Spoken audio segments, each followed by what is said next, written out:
এখন বন্ধুরা বেলা 1টা বাজে।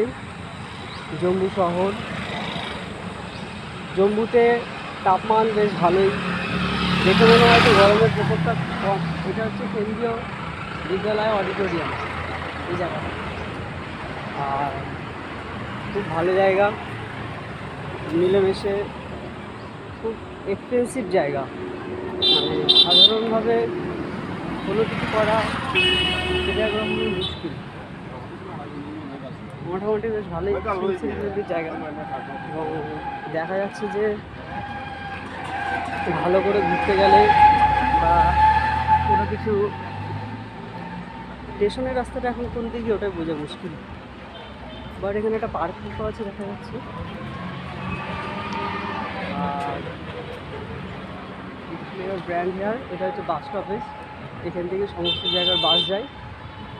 আমি যাব হচ্ছে স্টেশনে। এখন জম্মু শহরে ভালোই মোটামুটি গরম যা বলতে পারি, কিন্তু আমাদের কলকাতায় এখন গরম জম্মু শহরের থেকে 5 ডিগ্রি বেশি। তো জম্মু শহর আজকে সকালেই নেমেছি। আজকে এখান থেকে গভর্নমেন্ট হসপিটাল গান্ধীনগর, গান্ধীনগর, এইখানে আমার মামা থাকে, নিজের মামা, গান্ধীনগর সাইডে। যাই হোক, এখান থেকে স্টেশনে চলে যাব। এখান থেকে চলে গিয়ে কাটরা যাবো।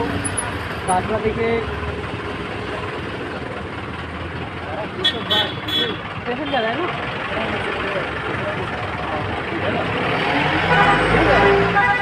तो ये है बिक्रमपुर बात जाने वाला बस। स्टेशन वाला नहीं है, स्टेशन वाला बस अलग होगा। तो अभी हमको अभी तो बाঙালি ছিল, ভুলেই গেছিলাম 2 মিনিটের জন্য। যাই হোক, কিছু কিছু দপ্তর আছে ভালো ভালো, বেশ বড় বড় জায়গা, বেশ সুন্দর সুন্দর।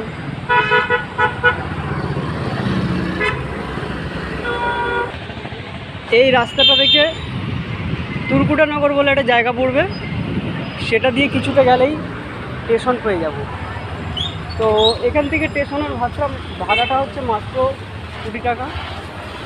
স্টেশনে করে যাওয়ার খুব একটা ইচ্ছা, মানে গাড়িতে করে যাওয়ার ইচ্ছা নেই, কিন্তু ওয়েদার গরম হলে কী হবে, হাওয়াটা বেশ ভালোই চলছে বন্ধুরা, খুব সুন্দর একটা হাওয়া চলছে। আর হ্যাঁ, যেটা বলার হচ্ছে, এখান থেকে স্টেশনের ভাড়া হচ্ছে মাত্র 20 টাকা। 2 কিলোমিটার, 2.5 কিলোমিটার ডিস্টেন্স, 2.5 কিলোমিটার ডিস্টেন্সে ভাড়া হচ্ছে। কিন্তু কুলফিওয়ালা শহরটা, কিন্তু জম্মু শহর হচ্ছে দারুণই শহর, সুন্দর একবারে সাজানো একটা শহর। নর্মাল, বেশিরভাগই বড় বড় বিজনেসম্যান, চাকরিজীবী, মানে সমাজের একটা যে 3-4 রকম শ্রেণী আছে, তার মধ্যে একটা শ্রেণীরই বসবাস এখানে 90%। শহরটা ঘুরে যেটুকু বোঝা গেল, মানে খুব, এই জন্য খুব শহরটা এক্সপেন্সিভ। আর এখানে একটু জলের সমস্যা আছে হালকা। দেখেন এখানকার ফুল গাছে ফুল হয়ে রয়েছে, খাবার লোক নেই কেউ। তো ফুল তো নয়, অন্য কিছু গাছ মনে হচ্ছে। ফুলের এত বড় বড় পাতা, তার মানে ফুল কত বড় বড় হবে। যাই হোক, এভাবে জম্মুতে আমি ভাবলাম যে কটা দিন থাকবো, বাট ভালো লাগছে না, পাহাড় পাচ্ছি না। না, বাড়ি থেকে বেরিয়েছি 8-10 দিন হয়েছে, এখনও পাহাড়ের খোঁজ পাইনি। সেই পাহাড়ি এলাকায় এখনও পর্যন্ত পৌঁছতে পারিনি, তো তারই খোঁজে এখনও আমি আছি, আর পাহাড়ি এলাকায়। ওই জন্য জম্মুতে, অবশ্য জম্মুর নর্থ সাইডের দিকে পাহাড় রয়েছে, জম্মুতে নর্থের দিকে, তো সেই দিকে যাওয়া হয়। এবার দেখুন সিটি হচ্ছে সাউথের দিকে, আসা হয়েছে। সিটিটা সামান্য ঘুরে দেখা হলো, কি বাড়িবাল্লা চক বলে, আর এরকম কিছু জায়গা ছোটোখাটো যেগুলো ঘুরলাম। The New India assured Indian company limited, Jammu শহর।